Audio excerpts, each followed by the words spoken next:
Saya masih bersama dengan pengamat hubungan internasional Pak Teguh Reza Shah untuk membahas apa saja yang disampaikan Donald Trump dalam pidato perdananya sebagai Presiden Amerika Serikat.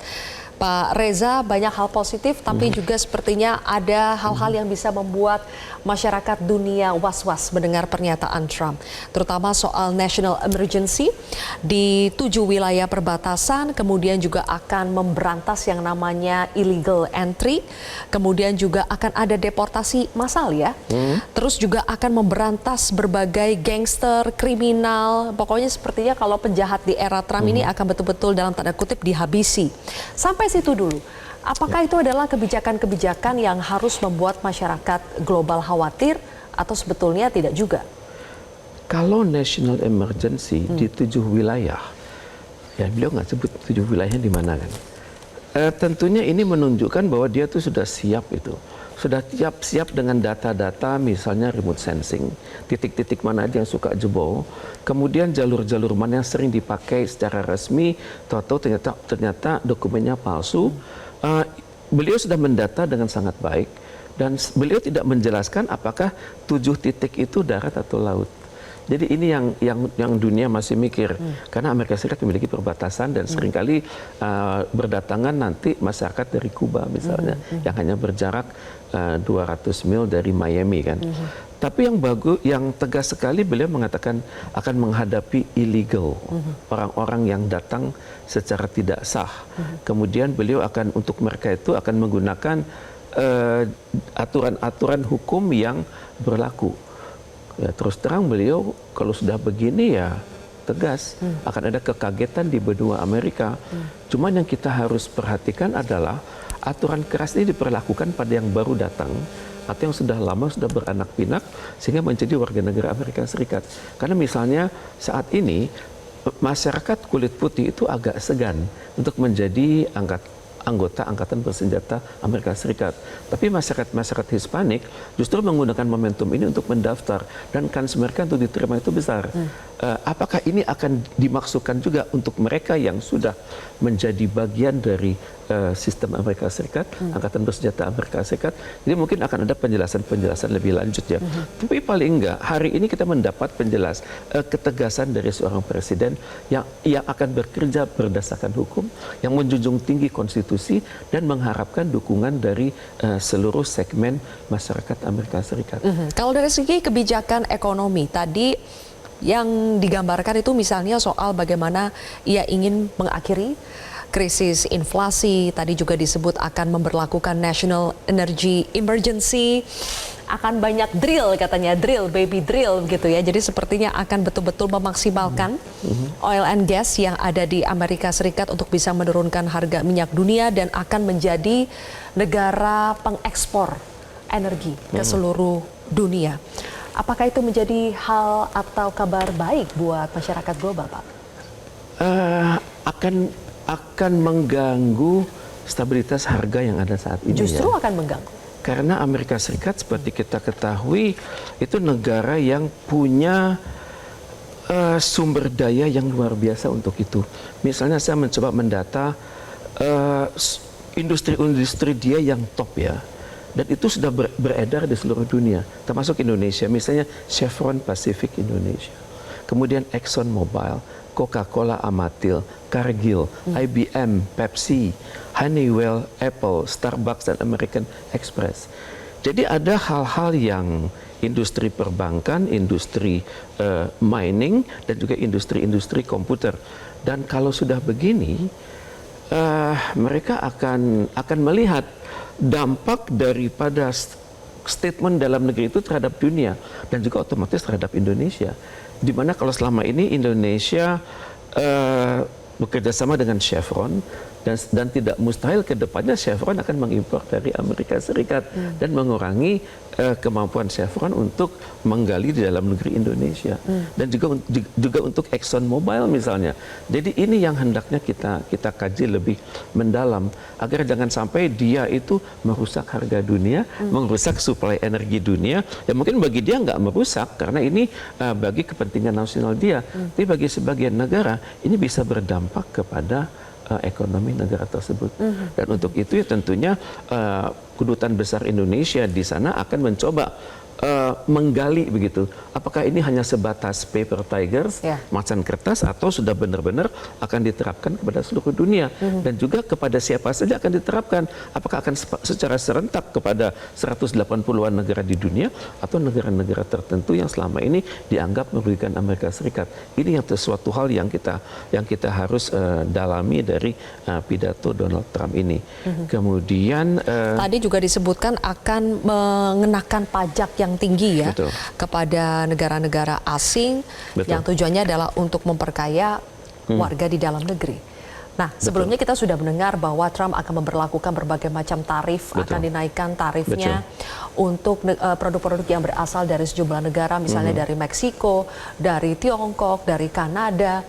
Dan sepertinya itu akan direalisasikan lewat executive order yang akan ditandatangani oleh Trump kemungkinan besar hari ini. Apakah itu mengkhawatirkan, Pak?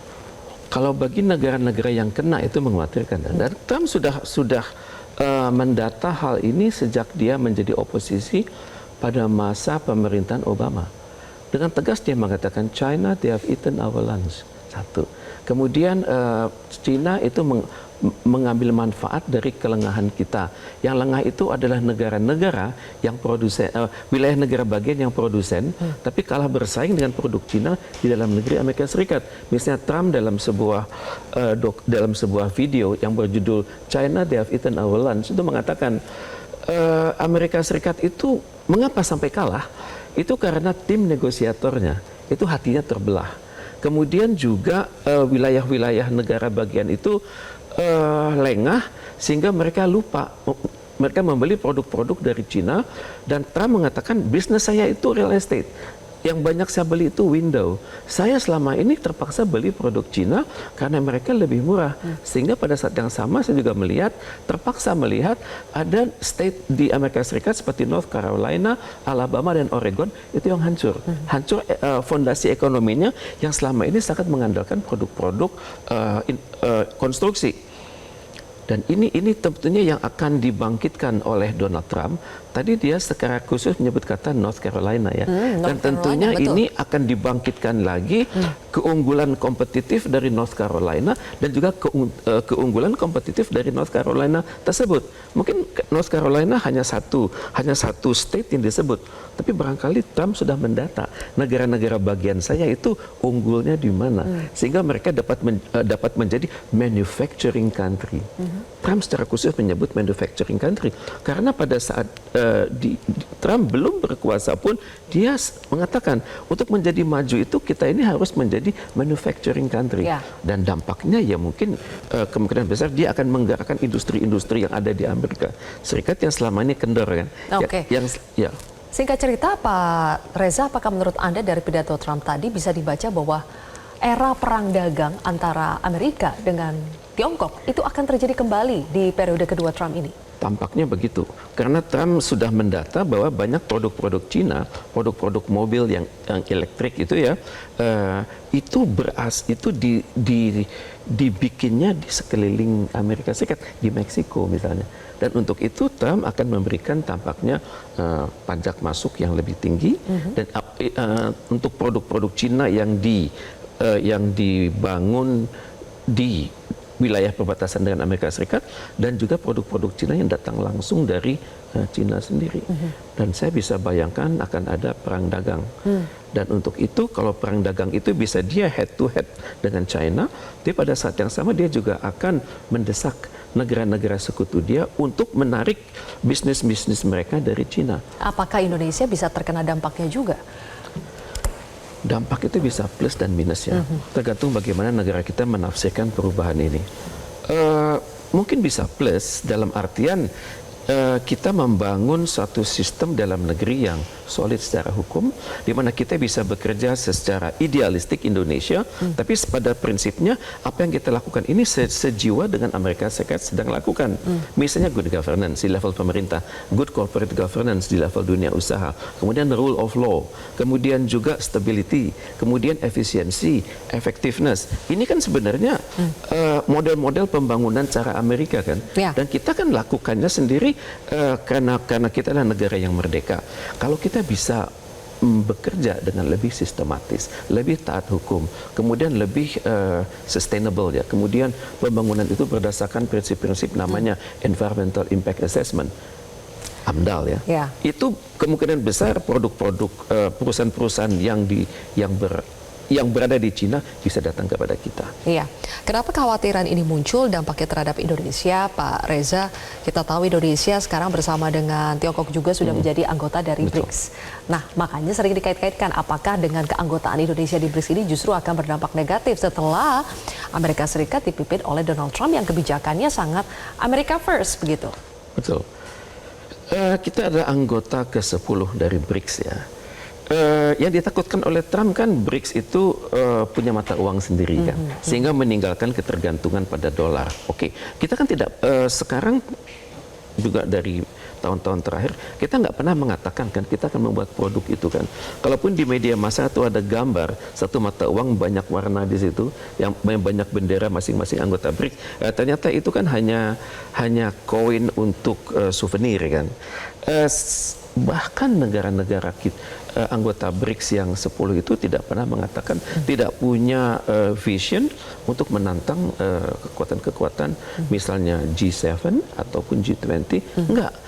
Dan ini yang peranan ini yang tampaknya harus dilakukan oleh Indonesia untuk mengatakan kepada Amerika Serikat bahwa Anda itu untung punya saya di dalam BRICS ya. Karena Indonesia akan menjadi negara pertama yang akan melawan sekiranya BRICS itu diarahkan untuk melawan Anda atau melawan kubu-kubu Anda. Memang dan untuk itu memang seperti biasa Amerika Serikat akan mendata negara-negara mana yang merugikan dia. Dan biasanya kalaupun Indonesia masuk kita akan diberikan sanksi. Sanksinya apa? Misalnya kemungkinan besar alih teknologinya ditunda. Kemungkinan selanjutnya adalah perusahaan-perusahaan yang sudah mengikat perjanjian itu akan lama di MOU dengan Indonesia untuk mengetahui bagaimana kesiapan kita menerima alih teknologi dan juga menerima perusahaan mereka untuk beroperasi di Indonesia. Nah, akhirnya kembali pada diri kita sendiri. Berbicara soal teknologi juga, Pak Reza, ini yang menjadi pertanyaan saya di awal sebetulnya, bahwa pemerintahan Trump ini sepertinya mendapatkan full support dari para CEO perusahaan teknologi raksasa di dunia. Betul. Terbukti dari kehadiran mereka tadi ada CEO Google, CEO Apple, kemudian Facebook, Meta ya, terus juga ada Elon Musk dan lain sebagainya. Apakah ini juga akan menjadi era teknologi yang sangat berkembang ketika Donald Trump didukung oleh para konglomerat di bidang teknologi ini? Dampaknya akan begitu masif. Tadi Donald Trump menggunakan kata kunci Mars kan. Itu kan teknologi ruang angkasa, ada teknologi yang paling tinggi itu. Dan Amerika Serikat selama ini dari sejarahnya negara pertama yang datang yang mengirim astronot ke bulan kan. Kemudian sampai sekarang negara-negara lain nggak bisa nyusul kan. Dan dia akan masuk kepada suatu sasaran yang lebih keras, yakni Mars kan. Selama ini kan belum pernah ada manusia landing di Mars. Ini adalah mimpi dari Elon Musk dan juga mungkin mimpi dari Donald Trump untuk mengulang kembali kejayaan yang pernah dikatakan oleh John F. Kennedy sebelum Kennedy wafat. Dan inilah hebatnya Amerika. Sinergi yang luar biasa itu namanya kan America Incorporated kan. Jadi di antara dunia usaha Amerika, masyarakat umum Amerika, kemudian juga pemerintah Amerika, itu sudah terjadi job description dan job specification yang jelas. Sehingga mudah bagi mereka untuk bergerak. Ini merupakan mimpi bagi negara-negara sedang berkembang. Karena seringkali di kalangan pemerintahnya tidak solid, di kalangan dunia usahanya tidak solid, dan mereka sulit menjadi suatu kekuatan yang padu. Trump sudah selangkah lebih maju. Sudah memulainya ya? Betul. Oke, Pak Reza, kita sambil memantau kondisi terkini di Capitol, di Gedung Kongres, tempat berlangsungnya pelantikan Presiden dan Wakil Presiden Amerika Serikat tadi. Setelah kita dengarkan bersama tadi pidato dari Donald Trump, pemirsa, rangkaian acara selanjutnya adalah akan ada upacara perpisahan untuk Biden dan juga Kamala Harris yang sudah menyelesaikan jabatan mereka sebagai Presiden dan Wakil Presiden Amerika Serikat. Kemudian nanti juga akan berlangsung upacara penandatanganan yang akan dilakukan oleh Trump dan juga JD Vance akan mengikuti upacara penandatanganan berbagai nominasi, memorandum ataupun executive order. Kemudian akan ada makan siang yang akan dilakukan. Berikutnya juga akan ada upacara pemeriksaan pasukan dan nantinya akan ada parade kepresidenan atau parade militer presiden dan ibu negara menuju ke Capital One Arena. Selanjutnya nanti di sana parade akan dimulai. Kemudian juga akan ada upacara penandatangan di Oval Office. Dan akan berlangsung hingga malam hari, pemirsa. Beragam acara-acara informal dan juga acara hiburan di Liberty Ball, juga ada Commander-in-Chief Ball, sambutan informal, dan juga biasanya akan ada pesta dansa. Masih banyak sebetulnya rangkaian acara. Jelajahi cara baru mendapatkan informasi. Download Metro TV Extend sekarang.